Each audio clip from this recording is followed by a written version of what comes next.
ನಮಸ್ಕಾರ. ಉತ್ತರ ಕರ್ನಾಟಕ ನ್ಯೂಸ್ನ ಮಧ್ಯಾಹ್ನದ ನ್ಯೂಸ್ ಬುಲೆಟಿನ್ಗೆ ಸ್ವಾಗತ. ನಾನು ಹನುಮಂತ್ ದೇಶಮುಖ್. ನಾಳೆ ಉಡುಪಿಗೆ ಪ್ರಧಾನಮಂತ್ರಿ ನರೇಂದ್ರ ಮೋದಿ ಭೇಟಿ ನೀಡಲಿದ್ದು ಉಡುಪಿಯ ಶ್ರೀಕೃಷ್ಣ ಮಂದಿರದಲ್ಲಿ ದೇವರ ದರ್ಶನ ಹಾಗೂ ರೋಡ್ ಶೋವನ್ನು ಮಾಡಲಿದ್ದಾರೆ. ಈ ಹಿನ್ನೆಲೆ ಉಡುಪಿಯಲ್ಲಿ ಬಿಗಿ ಭದ್ರತೆ ಹಾಕಲಾಗಿದ್ದು ಈ ಸಮಯದಲ್ಲಿ ಸಾರ್ವಜನಿಕರಿಗೆ ಮಟ್ಟದಲ್ಲಿ ದೇವರ ದರ್ಶನಕ್ಕೆ ನಿರ್ಬಂಧ ವಿಧಿಸಲಾಗಿದೆ.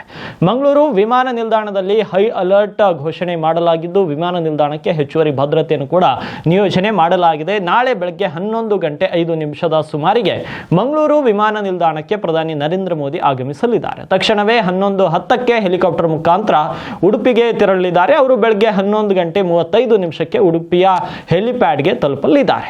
ಶ್ರೀಕೃಷ್ಣನ ದರ್ಶನ ಪಡೆದು ಲಕ್ಷ ಕಂಠ ಗೀತ ಗಾಯನ ಕಾರ್ಯಕ್ರಮದಲ್ಲಿ ಪಾಲ್ಗೊಳ್ಳಲಿರುವಂತಹ ಮೋದಿ ಭಗವದ್ಗೀತೆ 10 ಶ್ಲೋಕಗಳನ್ನು ಪಠಿಸಲಿದ್ದಾರೆ. ಕಾರ್ಯಕ್ರಮವನ್ನು ಮುಗಿಸಿಕೊಂಡು ಮತ್ತೆ ಮಂಗಳೂರಿಗೆ ವಾಪಸ್ ಆಗಲಿದ್ದಾರೆ. ಮಧ್ಯಾಹ್ನ 2 ಗಂಟೆಗೆ ಏರ್ಪೋರ್ಟ್ಗೆ ವಾಪಸ್ ಆಗಲಿದ್ದಾರೆ. ಹೀಗಾಗಿ ಮಂಗಳೂರು ವಿಮಾನ ನಿಲ್ದಾಣದಲ್ಲಿ ಹೆಚ್ಚುವರಿ ಭದ್ರತೆ ನಿಯೋಜನೆ ಮಾಡಲಾಗಿದೆ. ಏರ್ಪೋರ್ಟ್ನಲ್ಲಿಯೇ ಎಸ್ಪಿಜಿ ಮತ್ತು ಐಬಿ ಅಧಿಕಾರಿಗಳು ಬೀಡು ಬಿಟ್ಟಿದ್ದಾರೆ. ನಾಳೆ ಪ್ರಧಾನಿ ನರೇಂದ್ರ ಮೋದಿ ಅವರು ಉಡುಪಿಯ ಶ್ರೀಕೃಷ್ಣ ಮಠಕ್ಕೆ ಭೇಟಿ ನೀಡುತ್ತಿರುವುದರ ಹಿನ್ನೆಲೆ ಬೆಳಗ್ಗೆ 10 ಗಂಟೆಯಿಂದಲೇ ಕಾರ್ಯಕ್ರಮದ ಅಂತ್ಯದವರೆಗೆ ಸಂಚಾರ ಮಾರ್ಗ ಬದಲಾವಣೆಯನ್ನು ಕೂಡ ಮಾಡಲಾಗಿದೆ ಅಂತ ಉಡುಪಿ ಜಿಲ್ಲಾ ಪೊಲೀಸ್ ಪ್ರಕಟಣೆಯಲ್ಲಿ ತಿಳಿಸಿದೆ.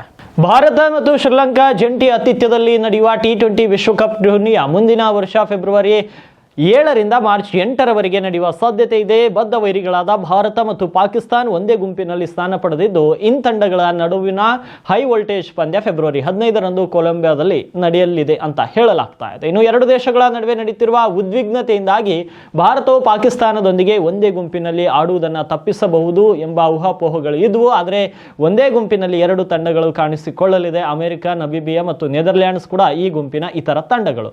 ಮೂಲಗಳ ಪ್ರಕಾರ ಭಾರತ ಫೆಬ್ರವರಿ 8ರಂದು ಅಹಮದಾಬಾದ್ನಲ್ಲಿ ನರೇಂದ್ರ ಮೋದಿ ಕ್ರೀಡಾಂಗಣದಲ್ಲಿ USA ವಿರುದ್ಧ ತನ್ನ ಅಭಿಯಾನವನ್ನು ಪ್ರಾರಂಭಿಸಲಿದೆ. ನಂತರ ಫೆಬ್ರವರಿ 12ರಂದು ದೆಹಲಿಯಲ್ಲಿ ನಮೀಬಿಯಾದ ವಿರುದ್ಧ ಪಂದ್ಯವನ್ನು ಆಡಲಿದೆ. ನಂತರ ತಂಡವು ಪಾಕಿಸ್ತಾನ ವಿರುದ್ಧದ ದೊಡ್ಡ ಪಂದ್ಯಕ್ಕಾಗಿ ಕೊಲಂಬೋಗೆ ಪ್ರಯಾಣ ಬೆಳೆಸಲಿದ್ದು ಫೆಬ್ರವರಿ 18ರಂದು ಮುಂಬೈನಲ್ಲಿ ನೆದರ್ಲ್ಯಾಂಡ್ಸ್ ವಿರುದ್ಧದ ಕೊನೆಯ ಗ್ರೂಪ್ ಲೀಗ್ ಪಂದ್ಯದಲ್ಲಿ ಆಡಲಿದೆ. ಇನ್ನು ಫೆಬ್ರವರಿ 22, 26 ಮತ್ತು ಮಾರ್ಚ್ 1ರಂದು ಕ್ರಮವಾಗಿ ಅಹಮದಾಬಾದ್, ಚೆನ್ನೈ, ಕೋಲ್ಕತ್ತಾದಲ್ಲಿ ಸೂಪರ್ 8 ಪಂದ್ಯಗಳು ಆಯೋಜಿಸಲಿವೆ ಎಂದು ತಿಳಿದು ಬಂದಿದೆ. ಪ್ರತಿ ವರ್ಷ ಲಾಲ್ಬಾಗ್ ಫಲ ಪುಷ್ಪ ಪ್ರದರ್ಶನಕ್ಕೆ ಜನರು ಬಂದು ಕಣ್ತುಂಬಿಕೊಳ್ತಾರೆ. ಇದೇ ಮಾದರಿಯಲ್ಲಿ ಇಂದಿನಿಂದ ಅಂದರೆ ಕಬ್ಬನ್ ಪಾರ್ಕ್ನಲ್ಲಿ ಪುಷ್ಪ ಮೇಳಕ್ಕೆ ತೋಟಗಾರಿಕೆ ಇಲಾಖೆ ಚಾಲನೆಯನ್ನ ನೀಡಲಿದೆ. ಕನ್ನಡ ರಾಜ್ಯೋತ್ಸವ ಹಾಗೂ ಮಕ್ಕಳ ದಿನಾಚರಣೆ ಅಂಗವಾಗಿ 10 ವರ್ಷಗಳ ಬಳಿಕ ಫ್ಲವರ್ ಶೋ ನಡೆಯುತ್ತಿದ್ದು ಡಿಸೆಂಬರ್ 7ರವರೆಗೆ ಪುಷ್ಪ ಪ್ರದರ್ಶನ ಮುಂದುವರಿಯಲಿದೆ. ಗಣರಾಜ್ಯೋತ್ಸವ ಹಾಗೂ ಸ್ವಾತಂತ್ರ್ಯೋತ್ಸವದ ಅಂಗವಾಗಿ ತೋಟಗಾರಿಕೆ ಇಲಾಖೆ ಲಾಲ್ಬಾಗ್ನಲ್ಲಿ ಮಾತ್ರ ಫಲ ಪುಷ್ಪ ಪ್ರದರ್ಶನ ಆಯೋಜಿಸುತ್ತಿತ್ತು. ಈಗ ಕಬ್ಬನ್ ಉದ್ಯಾನವನದಲ್ಲಿ ಕೂಡ ರಾಜ್ಯೋತ್ಸವ ಮಕ್ಕಳ ದಿನಾಚರಣೆ ಅಂಗವಾಗಿ ಶೋ ಆಯೋಜನೆ ಮಾಡಿದೆ. ಸರ್ಕಾರಿ ಶಾಲೆ ಮಕ್ಕಳಿಗೆ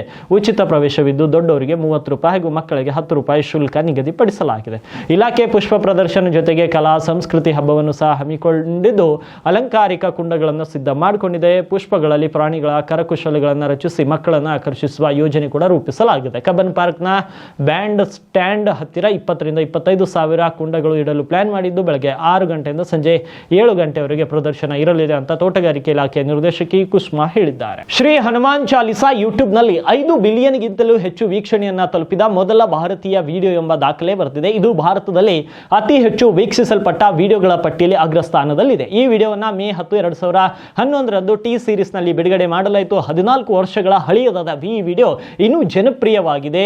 ಹರಿಹರನ್ ಅವರ ಧ್ವನಿ ಮತ್ತು ಲಲಿತ್ ಸೇನ್ ಅವರ ಸಂಗೀತವನ್ನು ಒಳಗೊಂಡ ಇದು ಅನೇಕ ಬಾಲಿವುಡ್ ಹಾಡುಗಳನ್ನು ಮೀರಿಸಿದೆ. ಶ್ರೀ ಹನುಮಾನ್ ಚಾಲಿಸಾ ನಂತರ ಭಾರತದಲ್ಲಿ ಯೂಟ್ಯೂಬ್ನಲ್ಲಿ ಅತಿ ಹೆಚ್ಚು ವೀಕ್ಷಿಸಲ್ಪಟ್ಟ ವಿಡಿಯೋ ಹಿಂದಿ ಹಾಡಲ್ಲ, ಬದಲಾಗಿ ಪಂಜಾಬಿ ಹಾಡು. 2ನೇ ಅತಿ ಹೆಚ್ಚು ವೀಕ್ಷಿಸಲ್ಪಟ್ಟ ವಿಡಿಯೋ ಪಂಜಾಬಿ ಹಾಡು ಲೆಹೆಂಗಾ. ಇದು 1.8 ಬಿಲಿಯನ್ ವೀಕ್ಷಣೆಗಳನ್ನು ಪಡೆದಿದೆ. ನಂತರ ಹರಿಯಾಣ ಹಾಡು ಛಪ್ಪನ್ ಗಜ್ಕಾ ದಮನ್ ಮತ್ತು ತಮಿಳು ಹಾಡು ರೌಡಿ ಬೇಬಿ ಇವೆರಡು ವಿಡಿಯೋಗಳು 1.7 ಬಿಲಿಯನ್ ವೀಕ್ಷಣೆಗಳನ್ನು ಪಡೆದಿವೆ. ಇನ್ನು ಭಾರತವನ್ನು ಮೀರಿ ವಿಶ್ವದಾದ್ಯಂತ ಯೂಟ್ಯೂಬ್ನಲ್ಲಿ ಅತಿ ಹೆಚ್ಚು ವೀಕ್ಷಿಸಲ್ಪಟ್ಟ ವಿಡಿಯೋಗಳ ಪಟ್ಟಿಯಲ್ಲಿ 16.38 ಬಿಲಿಯನ್ ವೀಕ್ಷಣೆಗಳೊಂದಿಗೆ ಬೇಬಿ ಶಾರ್ಕ್ ಡ್ಯಾನ್ಸ್, 8.85 ಬಿಲಿಯನ್ ವೀಕ್ಷಣೆಗಳೊಂದಿಗೆ ಡೆಸ್ಪಾಸಿಟೋ, 8.16 ಬಿಲಿಯನ್ ವೀಕ್ಷಣೆಗಳೊಂದಿಗೆ ವೀಲ್ಸ್ ಆನ್ ದಿ ಬಸ್ ಸೇರಿದಂತೆ ಅನೇಕ ಹಾಡುಗಳು ಕೂಡ ಟಾಪ್ ಲಿಸ್ಟ್ ನಲ್ಲಿವೆ. ಇನ್ನು ಶ್ರೀ ಹನುಮಾನ್ ಚಾಲಿಸಾ ಕೂಡ 5 ಜಾಗತಿಕ ವಿಡಿಯೋಗಳ ಈ ಲೀಗ್ಗೆ ಇದೀಗ ಸೇರ್ಪಡೆ ಆಗಿದೆ. ಬೈದರ್ ಸಾಂಸ್ಕೃತಿಕ ಉತ್ಸವದ ಸಂಭ್ರಮದಲ್ಲಿ ಕನ್ನಡದ ಖ್ಯಾತ ಗಾಯಕರಾದ ವಿಜಯ್ ಪ್ರಕಾಶ್ ಮತ್ತು ಪ್ರಸಿದ್ಧ ನಿರೂಪಕಿ ಶ್ರೀಮತಿ ಅನುಶ್ರೀ ಅವರು ಕೂಡ ಬೀದರ್ ನಗರಕ್ಕೆ ಆಗಮಿಸಿದರು. ಈ ಸಂದರ್ಭದಲ್ಲಿ ನಗರದಲ್ಲಿನ ನೂತನ ವಾಲಿ ನೆಲಕ್ಕೆ ಅವರು ಭೇಟಿ ಕೊಟ್ಟಿದ್ದರು. ಈ ಸಂದರ್ಭದಲ್ಲಿ ಅತಿಥಿಗಳನ್ನ ಹೈದರಾಬಾದ್ ಕರ್ನಾಟಕ ಶಿಕ್ಷಣ ಸಂಸ್ಥೆಯ ಆಡಳಿತ ಮಂಡಳಿ ಸದಸ್ಯರಾದ ಡಾಕ್ಟರ್ ರಜನೀಶ್ ವಾಲಿ ವಾಲಿ ಮತ್ತು ಲಂಡನ್ ಯೂತ್ ಕೌನ್ಸಿಲ್ನ ಪ್ರಥಮ ಭಾರತೀಯ ಸದಸ್ಯ ಹಾಗೂ ರೋಟರಿ ಸಿಲ್ವರ್ ಸ್ಟಾರ್ ಕ್ಲಬ್ನ ಅಧ್ಯಕ್ಷರಾಗಿರುವಂತಹ ಆದಿಶ್ ಆರ್ ವಾಲಿ ಹಾಗೂ ವಾಲಿ ಗ್ರೂಪ್ನ ನಿರ್ದೇಶಕರಾದ ಅನ್ಶುಲ್ ವಾಲಿ ಸೇರಿದಂತೆ ವಾಲಿ ಕುಟುಂಬಸ್ಥರು ಸ್ವಾಗತಿಸಿ ಆತ್ಮೀಯ ಆತಿಥ್ಯವನ್ನ ವಹಿಸಿದರು. ಇನ್ನು ಉತ್ತರ ಕರ್ನಾಟಕ ದಿನಪತ್ರಿಕೆಯ ಪ್ರಧಾನ ಸಂಪಾದಕರಾದ ಶಿವಶರಣಪ್ಪ ವಾಲಿ ಅವರೊಂದಿಗೆ ಕನ್ನಡ ಸಾಹಿತ್ಯ ಮತ್ತು ಸಂಸ್ಕೃತಿಯ ಕುರಿತು ನಡೆದಂತಹ ಹೃದಯಪೂರ್ವಕ ಚರ್ಚೆಯು ಈ ಭೇಟಿಯ ವಿಶೇಷವಾಗಿತ್ತು. ಇನ್ನು ವಾಲಿಯವರ ನೂತನ ನಿವಾಸವನ್ನ ನೋಡಿ ಹರ್ಷ ವ್ಯಕ್ತಪಡಿಸಿದಂತಹ ಅತಿಥಿಗಳು ಅದೇ ರೀತಿ ವಾಲಿ ಪರಿವಾರದ ಹಿರಿಯ ಜೀವಿ ಶಿವಶರಣಪ್ಪ ವಾಲಿಯವರ ಕನ್ನಡ ಪ್ರೇಮ, ಕನ್ನಡದ ಬಗೆಗಿನ ಕಾಳಜಿಯನ್ನ ಕೊಂಡಾಡಿದ್ರು ಮತ್ತು ನಿಮ್ಮ ಭೇಟಿಯಿಂದ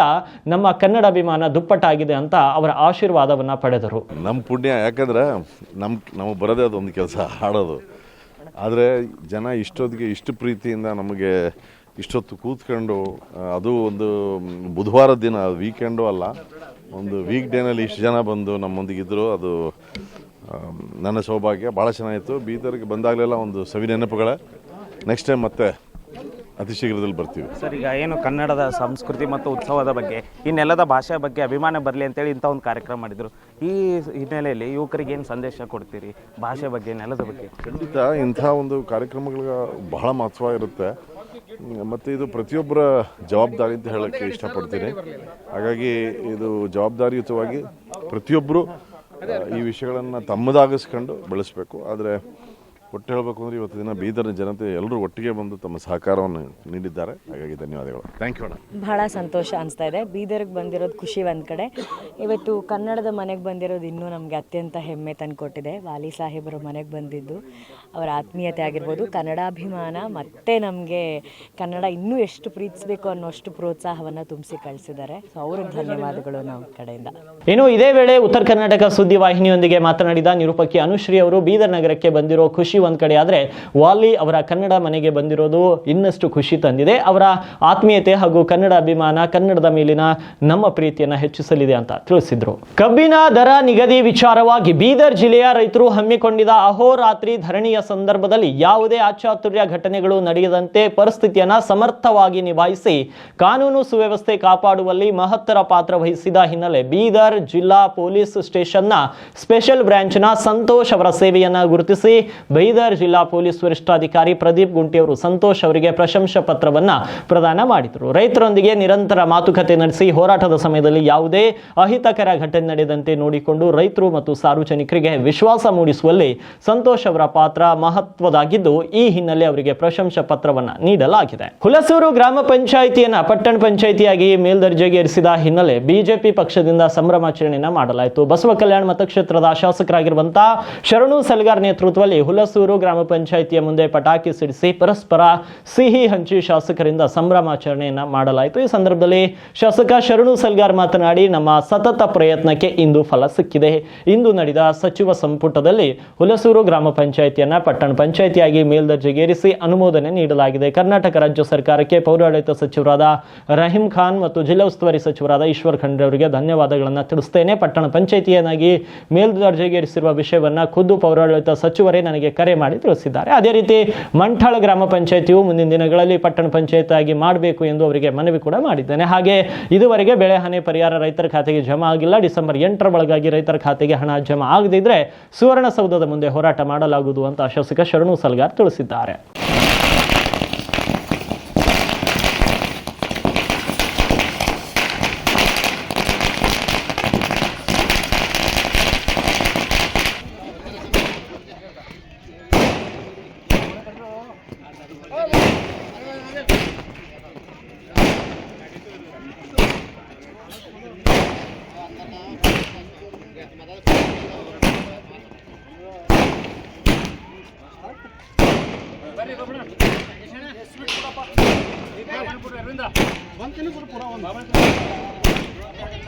भारत माता की जय, वंदे मातरम, वंदे मातरम, भारत माता की जय, भारत माता की जय, ಹುಲ್ಸೂರ್ ಪಟ್ಟಣ ಪಂಚಾಯಿತಿಗೆ, ಹುಲ್ಸೂರ್ ಪಟ್ಟಣ ಪಂಚಾಯಿತಿಗೆ ಕ್ಷೇತ್ರದ ಜನಪ್ರಿಯ ಶಾಸಕ 2010ರಿಂದ ಮತಕ್ಷೇತ್ರದ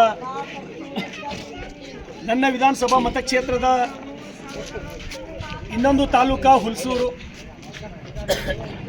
ಸಮಸ್ತ ಹುಲ್ಸೂರಿನ ನನ್ನೆಲ್ಲ ಮಹಾಜನತೆ ಮತ್ತು ವಿಶೇಷವಾಗಿ ಎಲ್ಲ ಭಾರತೀಯ ಜನತಾ ಪಾರ್ಟಿಯ ಕಾರ್ಯಕರ್ತರ ಹೋರಾಟ ಇತ್ತು.